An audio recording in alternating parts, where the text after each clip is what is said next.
Tuhan bersamamu. Inilah Injil suci menurut Markus.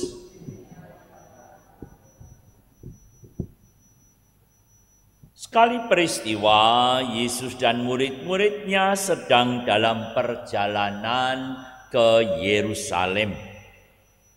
Yesus berjalan di depan. Para murid merasa cemas dan orang-orang yang mengikuti dia dari belakang pun merasa takut.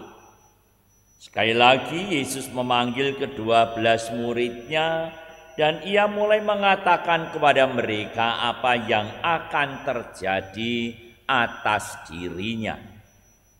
Yesus berkata, "Sekarang kita pergi ke Yerusalem dan Anak Manusia akan diserahkan kepada imam-imam kepala dan ahli-ahli Taurat. Mereka akan menjatuhi dia hukuman mati. Mereka akan menyerahkan dia kepada bangsa-bangsa yang tidak mengenal Allah. Ia akan diolok-olok, diludahi, disesah dan dibunuh, dan sesudah 3 hari ia akan bangkit." Lalu Yakobus dan Yohanes, anak-anak Zebedeus, mendekati Yesus. Mereka berkata, "Guru, kami harap Engkau mengabulkan suatu permohonan kami." Jawab Yesus, "Apakah yang kalian ingin kuperbuat bagimu?"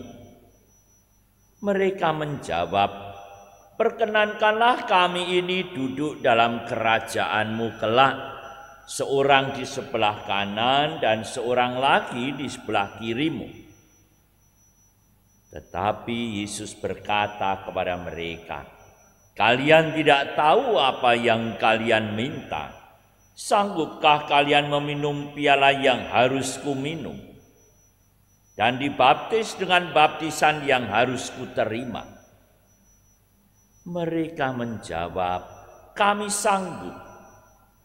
Yesus lalu berkata kepada mereka, "Memang kalian akan meminum piala yang harus kuminum dan akan dibaptis dengan baptisan yang harus kuterima. Tetapi hal duduk di sebelah kanan atau kiriku aku tidak berhak memberikannya. Itu akan diberikan kepada orang-orang yang baginya telah disediakan." Mendengar itu ke-10 murid yang lain menjadi marah kepada Yakobus dan Yohanes. Tetapi Yesus memanggil mereka lalu berkata, "Kalian tahu bahwa orang-orang yang disebut pemerintah bangsa-bangsa memerintah rakyatnya dengan tangan besi. Tetapi pembesar-pembesarnya menjalankan kuasanya dengan keras atas mereka. Tapi janganlah demikian di antara kalian. Barang siapa ingin menjadi besar di antara kalian, hendaklah ia menjadi pelayanmu. Dan barang siapa ingin menjadi yang terkemuka di antara kalian, hendaklah ia menjadi hamba untuk semuanya. Sebab Anak Manusia pun datang, bukan untuk dilayani, melainkan untuk melayani dan untuk memberikan nyawanya sebagai tebusan bagi orang banyak." Demikianlah sabda Tuhan. Terpujilah Kristus.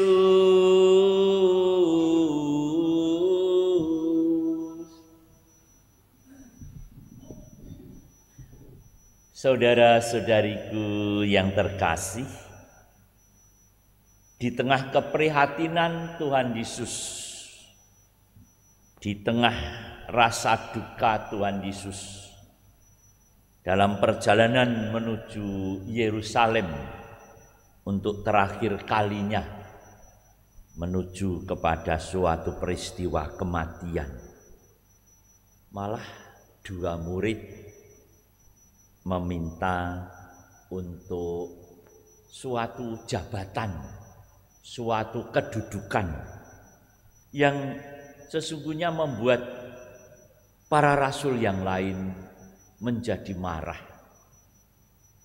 Dan kesempatan itu digunakan Tuhan Yesus untuk memurnikan panggilan mereka, memurnikan tugas perutusan mereka, supaya mereka bukan pertama-tama untuk mencari kedudukan, tetapi bahwa semuanya itu lebih pada suatu pelayanan, suatu hal yang sungguh luar biasa, pengajaran Tuhan Yesus yang membawa mereka kepada suatu perubahan, sikap perubahan kehidupan, karena mereka harus belajar dari Tuhan Yesus, di mana disampaikan Tuhan Yesus datang bukan untuk dilayani, tetapi untuk melayani dan menyerahkan nyawa sebagai tebusan bagi orang banyak.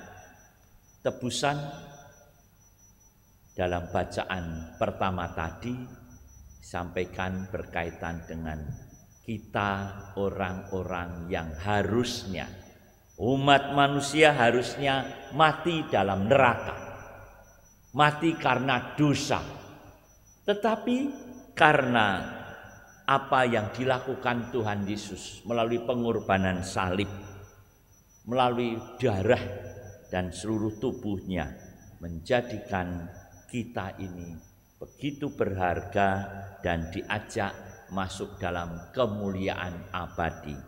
Kita syukuri anugerah Tuhan yang sungguh luar biasa, dan kita diminta setiap saat mengenangkan pengorbanan Tuhan Yesus.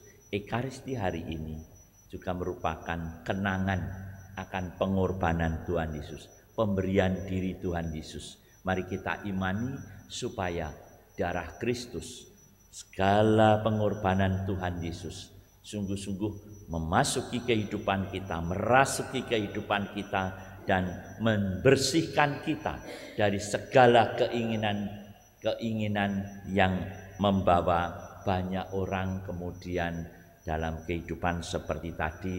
Kalau para murid menjadikan para murid marah, artinya ada ego, supaya kita dibersihkan dari rasa ego pribadi kita, sehingga kita semakin mengarahkan hidup kita kepada Kristus yang telah mengorbankan hidupnya untuk kita. Semoga segala karya kita, segala apa yang kita lakukan, sungguh-sungguh kita sadari sebagai suatu pelayanan dalam kehidupan kita, untuk sesama kita, untuk keluarga kita, sehingga kita selalu memberikan yang terbaik untuk keluarga dan untuk sesama kita.